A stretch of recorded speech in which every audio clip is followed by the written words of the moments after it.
Hello, everybody, and welcome to the 74th episode of the PBPolitical podcast. I'm Eshan Pokhrel, and I'm joined by senior media contributor of PBPolitical, Myles Gollop. Welcome, Myles.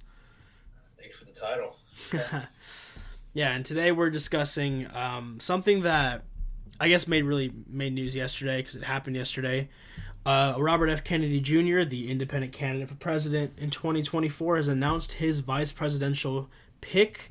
He has picked Nicole Shanahan, honestly a very unknown person just off the bat. Frankly, I don't think it's a bad thing to say. It's true. Probably most well known for being the former wife of Google co-founder Sergey Brin, but also in her own right a patent lawyer and an attorney and a multitude of other things. So yeah, I mean, off the bat, what first thoughts of the pick? And we can get into more detail, but first thoughts off the bat, Myles. Well, kind of like what you said, she's unknown. I mean, you and I, we're very into politics, and was someone who's not known to other people, maybe known to us, but I didn't even know who she was. Did you know who she was? Nope. Yeah. Well, I've read into her, I've seen videos about her, and she seems like a very smart woman who is successful, yes, but I don't think she has the qualifications to be vice president of the United States. I personally would not trust her. However, I know this is for more reasons than just what it may appear. RFK wants to be on the ballot, and she helps him because she has a lot of money and resources as well as connections. So that's probably my initial thoughts, I'd say. Also, I meant to start off with this. Rest in peace, Joe Lieberman, former, vice presidential nominee and senator. He lived a great life. He was a good Jew and inspiration to many.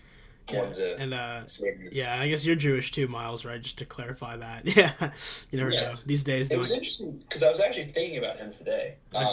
So, I don't mean to change the subject. I'm sure we'll get back on that, but I'm in Sinai Scholars. It's a Jewish study, and we were talking about him, how we were talking, this is earlier this week, about how he would observe Shabbat and the Sabbath by not campaigning at all.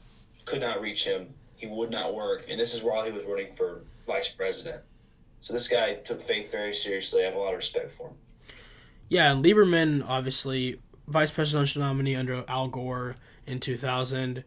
Speculation that he would have joined a Unity ticket in 2004, I believe, but that didn't materialize. And then it was a little odd seeing, it came out of nowhere, him dying. It came out actually today, March 27th. I think the New York Times reported it first. But regardless, kind of out of nowhere, a little sobering. If you look at Joe Lieberman, if you look at his age up, he's 82 years old. If you look at President Biden, he's 81 years old. I actually had no idea they're this closely related in age. And it just definitely, that's what honestly, I was like, oh, wait, this is kind of crazy because, he wasn't, old. I mean, he's old, obviously, 80.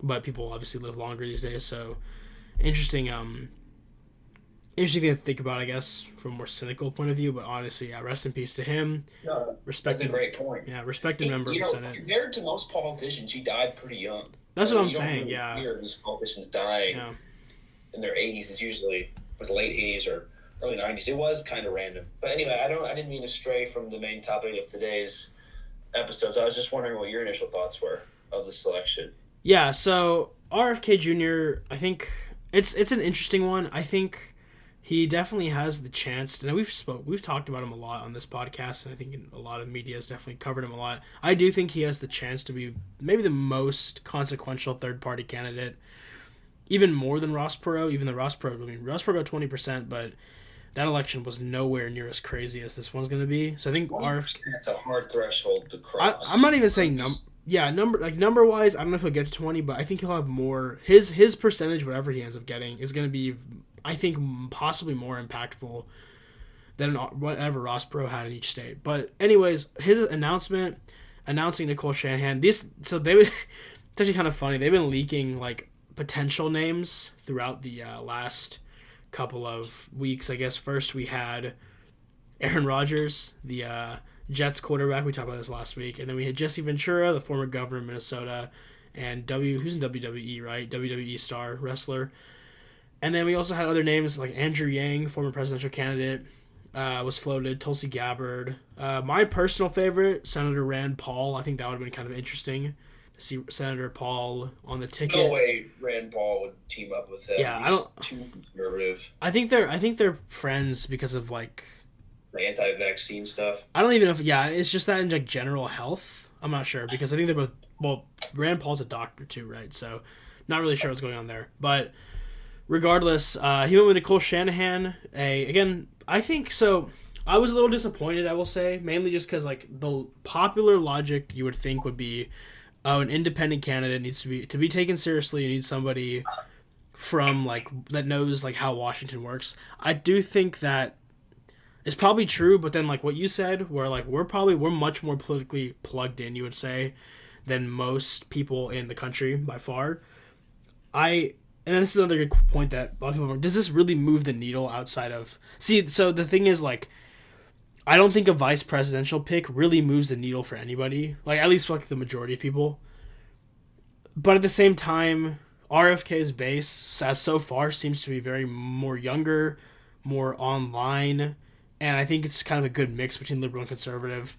But I think it tends to skew more conservative right now, just due to the temperature in the political world. So I think I don't know. I think he's gonna have to he's taking heat online. I'm sure you've seen that. This is not a popular pick on the internet. From what I've seen from the RFK side of the internet, it's not a super popular pick. But I think honestly, I think there's a long-term strategy that'll end up playing out that actually will make this a good pick. And we'll get into that in a little bit, I guess. But I think this could have been a good pick, but I personally am surprised by it. There hasn't been near as much media coverage as there probably should be. It's actually really disappointing to see. I was listening to the nightly news with Lester Holt. It was from, I think, last night's news, but I was listening to it today. And they did cover it for like one sentence. They were talking about the Baltimore Bridge, and then they just said, in other news, the third-party candidate, Robert F. Kennedy, has named his running mate, Nicole Shanahan. Lester.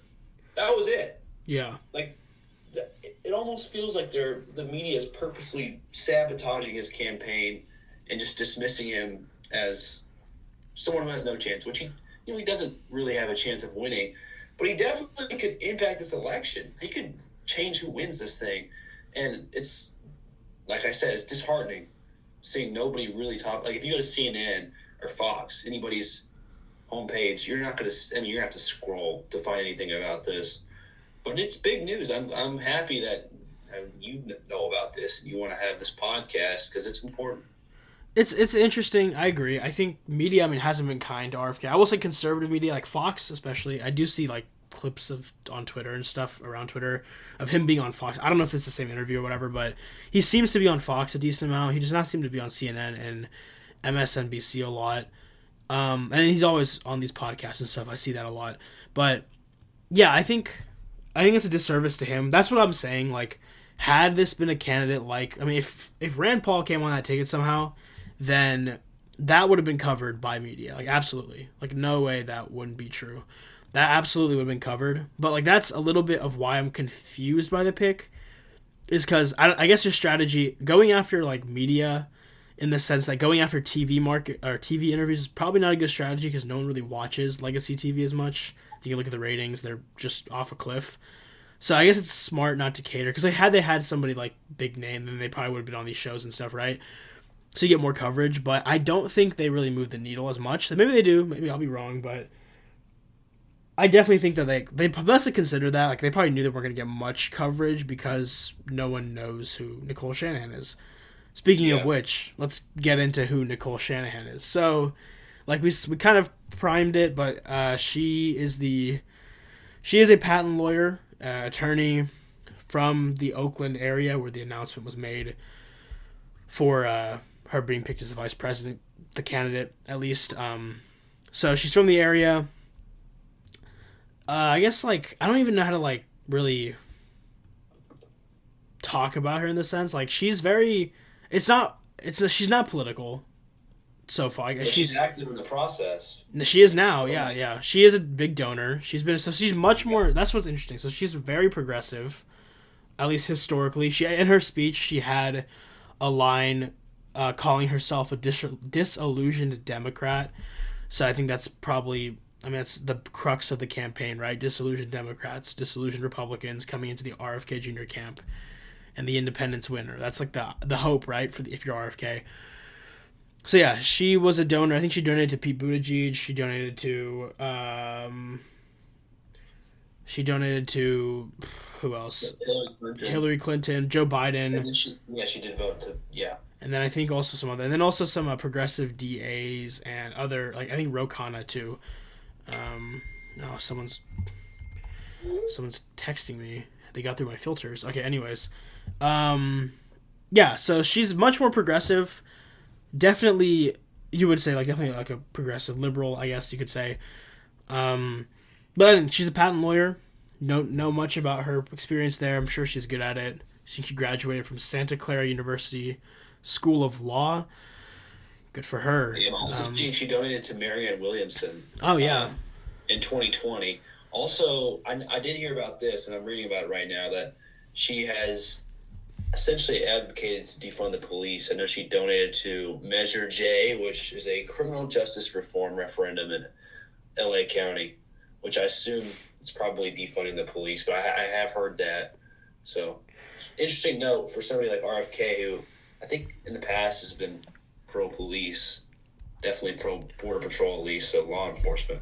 So that's why it's interesting, because when you're running as an independent, you have to find a way to, appeal to as many people as possible. And I mean, I think it's easy to do, but that's why I was confused, because it's why going into one wing of this, and I'm gonna get into my theory I guess soon about a theory that's been echoed. I guess not my theory, but I've heard it a lot. But why are they texting me? Stop. Sorry. Anyways. Sorry about that. This is upsetting. Okay, whatever. Because it gets in the recording. Regardless,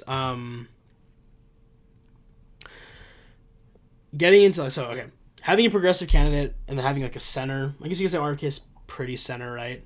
No, that's about center, more center than Biden and Trump are on their wings of the party. Well, he's weird because I don't his political ideology is all over the place. It's weird to call him a centrist because he's so far right in some issues and so far left on the other. I think his main political affiliation is probably center, but he doesn't have many positions that are actually in the center.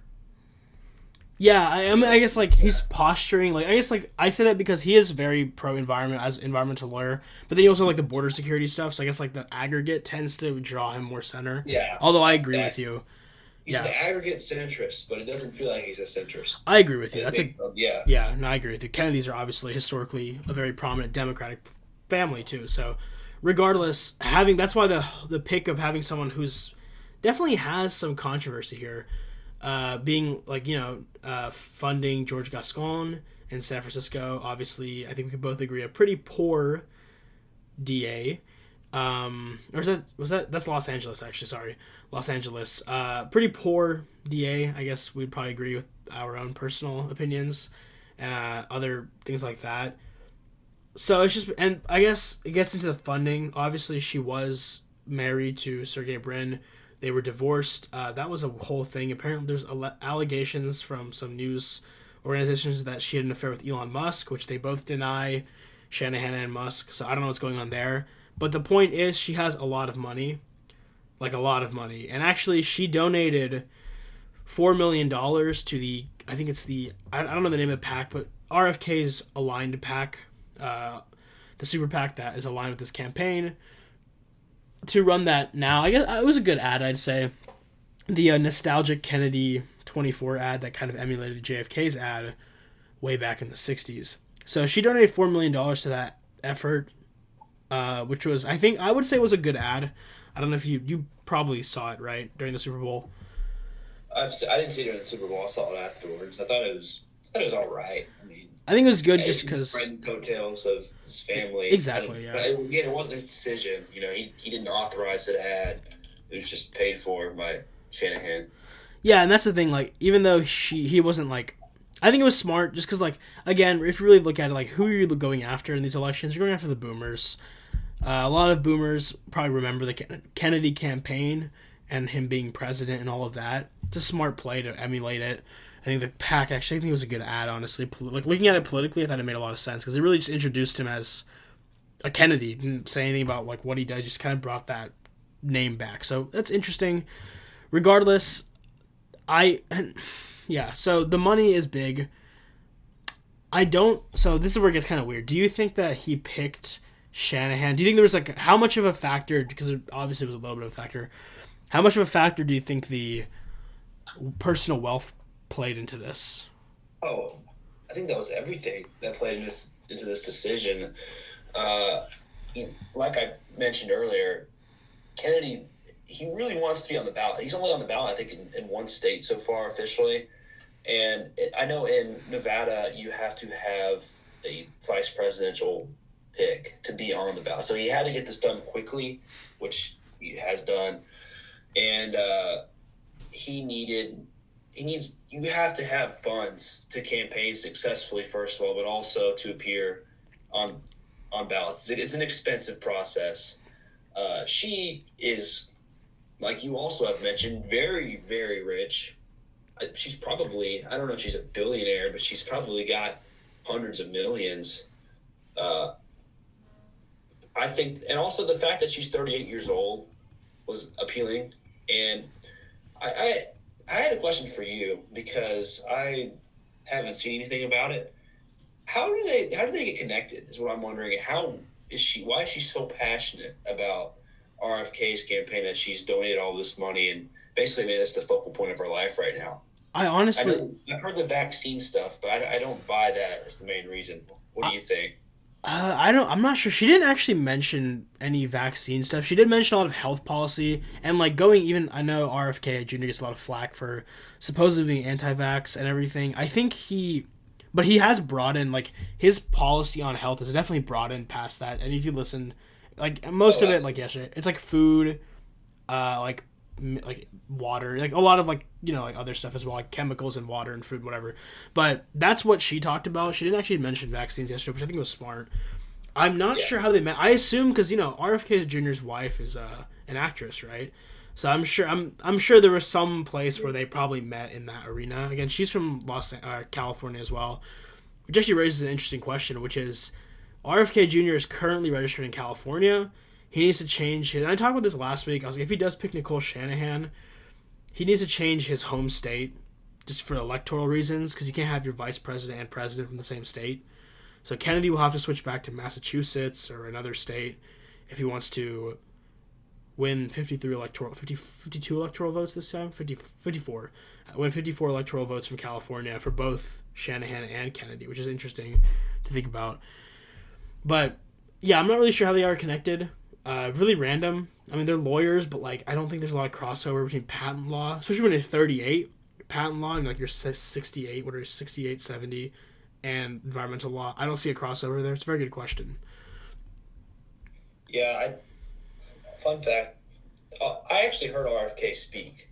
He came to the University of Alabama a couple months back now, I think it was, and he talked a lot about. So what you hear in the media is that he's an anti-vaccine conspiracy theorist, but that's not the case at all. He has such a much. Yeah, I'm not going to vote for Kennedy most likely, but I will say he's got a much broader platform with unique issues that most politicians don't talk about. And it was interesting to hear him speak. I actually got to meet him afterwards, so that was cool. But yeah, what were we talking about? Just in general, like I think Kennedy, his platform is very big, and I guess you can see most candidates that are outsiders, you could say, or have less shots to win, do tend to have more detailed campaigns. You can look like Andrew Yang, a big one, 2020. He had like 50 policy platforms fully detailed out on his website. Vivek Ramaswamy, also very detailed. Probably too detailed, frankly. Like when you're campaigning, you can't get too into the weeds. I think RFK, he tends to get very high polling numbers and even pluralities among young voters. I think this is because he talks a lot about housing, which is really big. His focus on housing and like bringing housing back to levels that aren't ridiculous, like average home prices and everything, is something that really resonates with our generation, with millennials, and that's something that will be that's the kind of momentum I think he needs to build, but he needs to find different things to hit with each generation, right? Because I mean, housing's not going to matter to boomers because they own all the houses already. So he needs to find something that similarly grabs their interest while factoring in Trump and Biden getting their like 70% already. He was talking about the housing crisis when I was listening to him speak. He was kind of scaring me, making me feel like I could never afford to live in a home, but it works. It gets people thinking about it, and it's kind of surprising that more politicians don't talk about housing, but he does. And like you said, that resonates with young voters. Also, you were mentioning how he's struggling among older voters, which would be surprising to most people, that information, considering that the Kennedys have been around for so long and for many generations were old. There's name recognition. He, in his speech, he blamed that on the fact that they only get their news from newspapers and like Fox News, like on TV. Yeah. And nobody talks about Kennedy in the papers or TV. So there's just not many people, like even my mom. My mom's not old. She's, 46? Well, actually, she's about to be 48. But besides the point, she didn't know that he was running at all until I told her. And I think that's the case for most Americans. And that's why I was praising the ad, because like that's the kind of thing that where you can hit like the Super Bowl. Well, like half the country watched Super Bowl, which is crazy, by the way. That's so many people watching the Super Bowl, and like frankly, that's great. I guess like 150 million people watched the Super Bowl. That's the most exposure. It was a pretty good time. It was an early game, like second quarter, I believe. It was a good time slot too. Those are the kind of things that's why looking at older vote, like looking at the breakdown of like boomers on favorability and on like never heard of and stuff. It's very like I'm looking at this Fox News poll right now. Kennedy's the only candidate outside of Trump and Biden that no one's even heard of. It's 5% of people hadn't even heard of him, but at the same time he has the highest favorability rate. So I mean, like, he has a 47% favorability rate among registered voters, a 43% unfavorable. But if you look at his unfavorability, it's 11 points lower than Trump's, who is the next. And this is a Fox News poll, so you can assume Trump has a little bit of an edge here, typically, just like on the margins. But Kennedy is 11% more favorable, I guess you could say, than either of the other candidates in this race, at least. And it's only went up actually. He hasn't increased unfavorability, but he has increased his favorability. So I think exposure is what it is, and that's why that pick confused me. And honestly, if it's about money, it's an interesting idea. I mean, like in the event the Kennedy campaign is successful and wins the presidency, I guess this is kind of a little bit more of like not conspiracy, but like the more like the theoretical stuff we were talking about. I was mentioning earlier. So, okay, let's say we get to election day. We have a true three-way race, like 35, 30%. It's anyone's game. And it's going to go to the House, most likely, just because of the way it's tied up. Let's say Democrats win the House, but Trump and Kennedy go to a contingent election in the House, right? And then let's say Republicans win the Senate. Sure, why not? Because that looks likely, right? I guess you could say those the likely, quote-unquote, likely projections right now. So now you have a contingent election. The House has to choose between the Democrats, who have the majority, have to choose between RFK Jr. and Donald Trump, right? And then you have a Republican Senate who picks between Nicole Shanahan and whoever the Republican nominee is. So, like, I don't even know what I'm saying at this point, because, like, in this scenario, right, you would have, like, who knows who wins the presidency, but most likely the Republican would win the vice presidency. And then you'd have basically a way for RFK Jr. to be president without actually having an inexperienced vice president, which would be kind of interesting. I don't think that's the play, though. I do think what the real play here is that once, because you and I don't know if you've seen this, the Democratic like establishment has been really training their attack on Kennedy recently, like lawsuits. yeah, lawsuits, ballot stuff, a lot of things that seem to be more like them indicating that they're a little worried actually. And I think this is a good pick in the sense that I think this pick is good for one reason. If you like basically get more illuminated and you see more Kennedy stuff because they're attacking it, and then you see his vice president's actually like kind of like a progressive, like young progressive lady, you know, whatever. That actually might draw some Democrats away from the Biden campaign, who, you know, frankly, Biden has probably the least enthusiasm of any incumbent president ever. Maybe, honestly. I think that could draw people away. But then you look at the other side, and then you see, if let's say RFK Jr. starts doing better, right, because he's taking voters away, then you have Trump starting to attack him. And then you start seeing people like, oh, RFK himself is actually kind of interesting to a conservative like me, right? Because, like, border security, he's not like he's got less baggage, and like but he has like border policy, he has whatever, you know.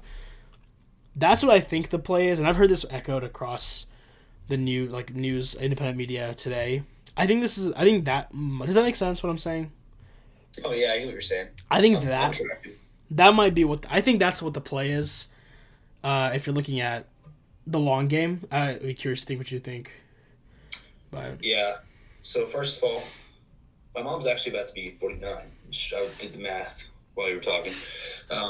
But you also talked about a contingent election. If, like, that's RFK's pretty much only path to winning the presidency. That still feels like such a long shot, though, just because barring a 269 and 269 tie, he has to win a state to get to that point where nobody's going to have 270. And I don't see him possibly winning a state. So, you know, I don't know if he's actually campaigning to be president or more of just to gain influence and push his ideals. I liked what else you were talking about, how Shanahan is a progressive and that could lessen the attacks on the campaign. I don't know if it would, because the DNC just completely hates Kennedy's guts for even questioning the great leader, Joe Biden. What I'm saying is that, like, if they start illuminating Kennedy's campaign more, even in a negative light, they might see a more progressive vice president. Like, voters might see one and be like, oh, that's what I'm saying. Like, not like they're still going to attack him, absolutely. I agree. Yeah, thanks for clarifying. You know, it's probably a good thing for RFK to pick a progressive leaning candidate, because it looks like the American media sees RFK more right-wing than left-wing. And I actually think he has a higher favorability among conservatives than Democrats, even though his ideology probably leans more left than right. So I understand it from that point of view. That's pretty much my thoughts. I think I like you know your stuff. I know you know your stuff because you're talking about the procedures if a candidate does not reach 270 electoral votes. I think if you asked 100 Americans to explain what happens if a candidate does not reach 270 electoral votes, they're not going to be able to do it. Like 99 out of 100. I think if we get to that point, yeah, I appreciate it. If we get to that point, it might be kind of bad because everyone's gonna be like, "What is going on?" No one's gonna know, and that's a failure of government. It hasn't happened in 275 something years. Like that, it has happened, but you thought that you were losing me. I was just making sure. Yeah, you were explaining it very well, so I'm sure the listeners will appreciate it. I wonder and we're gonna do more deep dives on like procedure as we get close to the election because it might get crazy. I think as far as like the getting to a contingent election, I think that's the thing. Like if you have this much money, and I didn't mention this. If you're on the ticket, there's no limit to what money you can spend on your campaign. So that could be the other point. Like, you know, there's campaign finance laws and everything. If you're actually on the ticket, it's kind of a loophole. You don't have a limit on what you can spend on a campaign. So in theory, I didn't know that. That's very interesting. So in theory, Nicole, because she was funneling money to the PAC before, right? Like, let's say she's donated $4 million to the PAC for the ad. The PACs don't have any actual. They're not allowed to coordinate with the campaign. And this is actually causing RFK Jr. some problems in ballot access getting. Those some of the lawsuits are coming from. His PAC has been getting ballot signatures without coordinating, and they've been like, the DNC's been suing, whatever. But that's another thing. Like, so now that she's on the ticket, she can donate as much money. She can use as much of her own money as possible to straight to the campaign, not to the PAC, to the campaign itself, So which is there's fascinating. no limit in federal elections. If you're on a ticket, you can just put as much money as you want towards your campaign. Yeah. All right. I mean, you can look at the finance reports for like the Republican primary, and you can see like DeSantis did this, Ramaswamy did this. They poured a lot of money, like in loans, to their campaign. I do remember Ramaswamy saying he spent like $40 million or something like that. Yeah, because he's like a billionaire, right? So like, or something like that. So yeah, there's no limit. So that's topic. Yeah. Obviously, Trump is facing $175 million bond. Like, does he not have that in assets that he can just turn over right now? I'm sure he does. I don't really know how that works though. I don't know how. Yeah, that's a good point. I guess he'd have to sell some stuff, right? So Yeah. I've heard that with Truth Social, making it public, and then possibly selling some real estate. But anyways, back to what we were talking about. I don't even remember what it was now. Just Shanahan can finance any campaign really, in theory. So It's truth, not checkers. Now I'm starting to get it as we talk about this. yeah, so this is what I'm saying. So like, this is like, the problem is still okay, and then this is like the other thing. I feel like we're kind of, I don't know. I feel like we're kind of going in circles, but not really, because like, what percentage of people are voting, going to November, and voting for the vice president? They're voting for the name on the top of the ballot, right? So I guess the hope is like, you use this money, hundreds of millions. Who knows? I don't even know how much money she has. However much money she has, and then using that money, you get to a point where you're in like the 20s, the 30s. If you get to the 30s in any state, if you're 30s in a three-way race, you're in the race, right? I mean, I even think if you're in the 20s in a three-way race, you might be in the race. So you're in the race if you get to the 30s. You're already at like, what, 15-ish without that. If you start getting more people on the ground and all that, then, I mean, it's possible, I guess, right? I don't know. Yeah, I don't see him. I mean, he could get in the 30s, but to win a state, you have to get above 50. No, you don't. That's what I'm saying. No, you don't, though. That's the point. Because, like, it's a three-way race. If you look at... Oh, yeah. Yeah. But, like, okay, I shouldn't have said that. I mean, like, he has to finish first. But in which state do you think he has a chance of finishing first? See, that's what I'm saying. I'm not saying he can do this. I'm saying this is the path, just to clarify it out to the listeners. Oh, yeah. I'm sorry. I think... No, you're good. I honestly, which states? That's what I'm saying. This is where it gets tough. I saw one outlier it's like a month ago, that had him at, what, like 26% in Arizona. So, and like, if you look at the Arizona polling, just the battleground polling, he does fairly well in Arizona. I don't know why that is. I don't know why there's so much affinity for him in Arizona, but I guess there is. So Arizona could be one that's interesting. I'm just saying Arizona because that's the only one I've seen him get to like the 20s in. But I don't think... He could really change the election because Arizona is one of the most critical swing states. And actually, in recent polling, Trump has kind of dominated in Arizona. So I don't know if RFK would take more away from Biden or Trump, but he is going to certainly change this election, and he already has. In a five-way race right now, on Real Clear Politics, you have President Trump, President Biden, RFK Jr., Jill Stein, the Green Party presumptive nominee, and Cornel West, the independent. Trump is at 42%, 42.3%, Biden's at 39.3%, Kennedy's at 10.4%. This is national. Stein's at 2.0%, West is at 1.9%. This isn't factoring a libertarian candidate that will come into play. Probably pull at 1 to 2% as well. Most likely take from Trump, right? You would think. So this is going to be a crazy race because news poll again, Fox News 12%, Quinnipiac 13%, and the top line is that Trump is at 39%, Biden's at 38% in that Quinnipiac. It's a crazy thing. Let me pull the five-way polling. It's a national poll too. The fact that Trump's ahead in a national poll, a Republican ahead of a Democrat nationally, that's not a good sign for the Biden campaign. He's been up, yeah. And, again, that Kennedy poll that I mentioned was definitely an outlier. I'm looking at the 5-way race in Arizona right now. Kennedy's at 9.7%.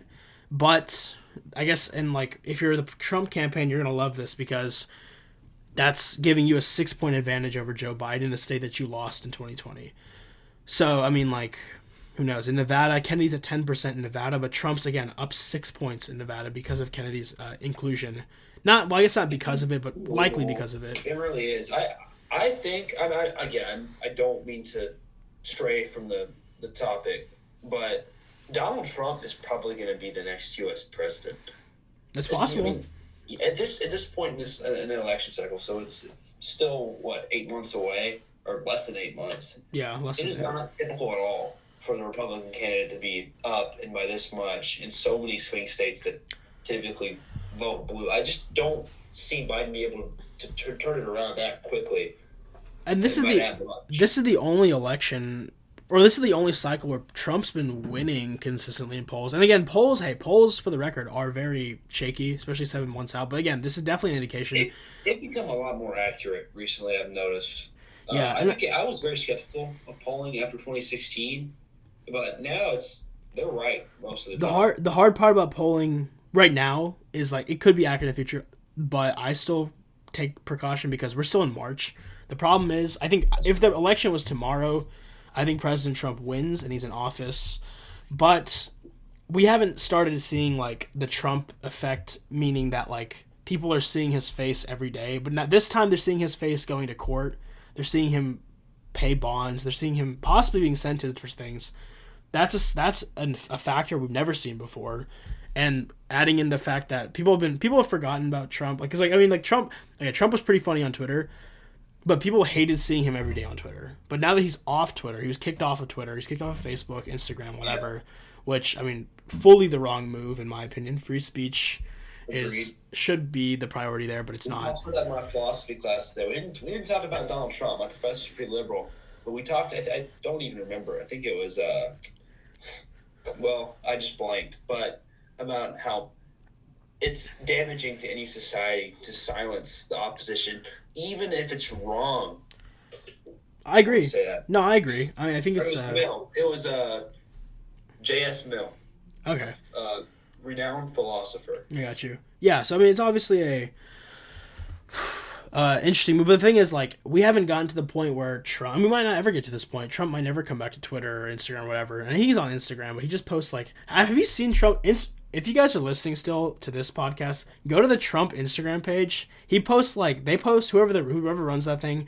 They post memes now, just straight deep fried memes. They just post really, honestly just funny memes, and it's pretty good. So for the most part, some of it's kind of weird, but it's actually worth the follow. That being said, yeah, I don't know how it's going to look in 7 months when we have Trump going into jail or to court and everything. He's already doing it, but it's going to be more publicized, obviously, with the election. So we'll see how it goes. Again, he is up big in every battleground state. He's actually not losing in a battleground state right now. If the map held right now, he would be looking at a 350 electoral vote win. And also, yeah. I did... It's on my other laptop. I can go grab it in a second. But I did my predictions, and he cleared 300 electoral votes. I think he had, like you said, I think it was 373 or not 370. Yeah, something like that. I don't remember what it was. If every single swing state goes to the Republicans, to President Trump, he wins the election with a 312 to 226. I think I had 313.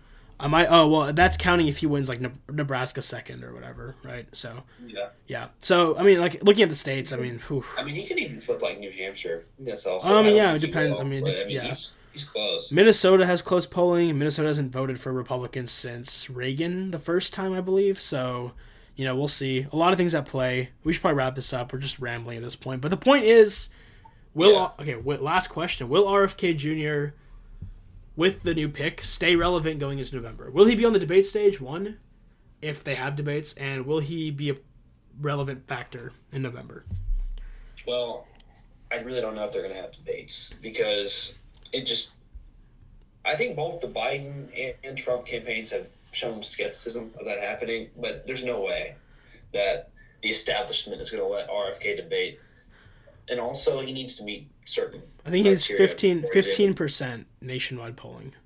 15, you said? Yeah, that's the guidelines they put out this year were too. Perot hit that as well. Yeah, I think it's possible. I think it should be 20. If Biden wants to debate, that's the question. Trump has said that he'll debate.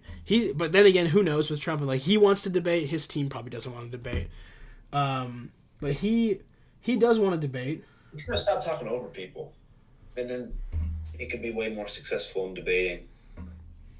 Same with Biden, but yeah. As far as relevance, I think RFK is gonna stay. He's only gonna get more relevant as the cycle heats up. I think he's done a good job of not just fading away like many other candidates have done this cycle. And I'm looking forward to a three-way race, although at the end of the day, it's always going to be the Republican nominee versus the Democrat nominee. I will say that I am looking forward to, sorry to cut you off, I am looking forward to I think he will be on the debate stage. I think this money play will work. I think he'll actually. I don't think it's the best pick, but I think the strategy behind it makes a lot of sense.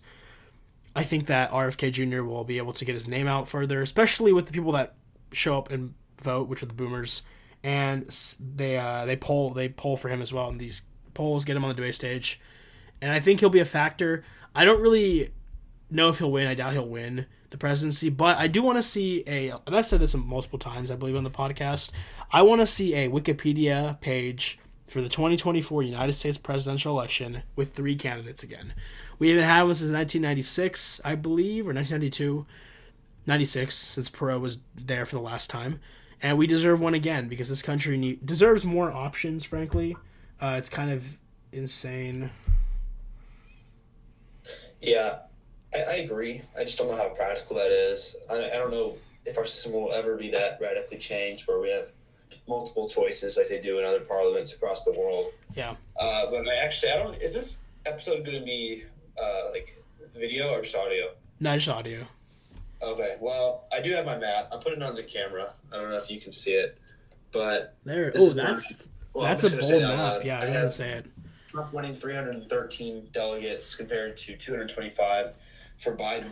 I'm just going strictly off polling. This isn't even, I don't even know if it's necessarily a predict. It is a prediction, but he's up in Georgia, Nevada, Arizona, Pennsylvania, Michigan, Wisconsin. This could be a landslide. Just wanted to close out the podcast by saying that. And RFK, he can change it. Who knows? Yeah, RFK, he could absolutely change it. And it starts with his pick yesterday. Nicole Shanahan, the first named vice presidential candidate. I guess Kamala Harris is also going to be the second. It will be the second technically, probably. But yeah, first named vice presidential candidate for the cycle, Nicole Shanahan of Oakland, California. And we'll see how it goes. Fundraising play, smart play, maybe. Maybe not a smart play. Who knows? Not me. We're going to find out, though. Thank y'all for listening. Y'all know where to find us. PBPolitical.com, PBPolitical AL on Instagram, PBPolitical on TikTok. Myles does great work over there, as does Madeline, and getting content out. And anywhere else, if y'all want to contribute, hit us up, email us, text me, if y'all know my number, whatever it is. So without further ado, thank y'all for listening. I'm Eshan Pokhrel. I'm Myles Gollop. And goodbye.